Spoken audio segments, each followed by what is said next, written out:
खुश आमदीद। सफ़ा नंबर 47। मवाजना, वजन।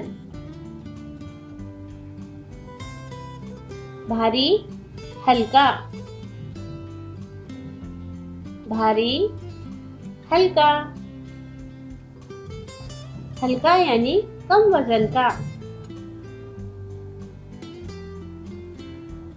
भारी, हल्का।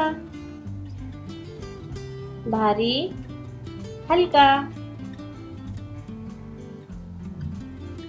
खाली चौकोनों में भारी चीज के लिए सही का और हल्की चीज के नीचे गलत का निशान बनाओ। हल्की है इसलिए गलत का निशान, भारी है इसलिए सही का निशान।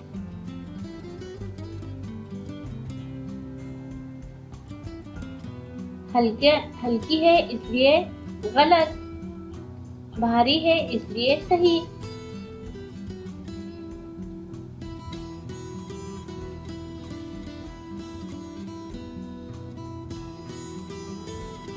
भारी है इसलिए सही, हल्का है इसलिए गलत।